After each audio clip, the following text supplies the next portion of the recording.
Hi everyone! So share ko nga pala sa inyo yung mga ganap namin ng Christmas party. Dito nga yung ginanap sa City of Dreams. Ang team namin guys ay Bollywood. Kaya kita nyo naman 'di ba mga pakak na pakak ang aming mga costume. Kasama ko nga pala yung aking mga kaibigan galing India, charot. Napagkamalan pa ang technician si Jet tsaka si Leonard. Ito na nga yung mga halatang first time dito pumunta. Nagkamali pa kami ng pintong papasukan. Eto na nga at nahanap na nga namin yung aming location. So, andito na kami. Dalawang event pala yung ginaganap dito. Isang Christmas party, tsaka debut.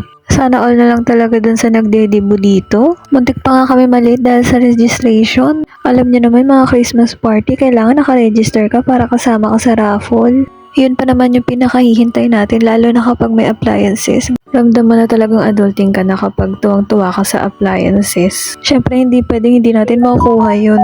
Ito na nagsimula na yung Christmas party namin. Sabi nila magpa-flash mob daw kami. Ayun, nag-video-video lang ako sila na lang. Tapos ina-announce na nga pala kung sino yung nanalo dito. Ayan, patuloy lang ang dasal ng aming department. Sa mga oras na to, hindi pa kami natatawag dun sa mga runner-up. So, ibig sabihin, kasama kami dun sa first runner-up or winner. Ito na nga yung mga announcement na pakaba. Yung tipong a-announce mo na nga lang, bagal-bagal mo pa magsalita.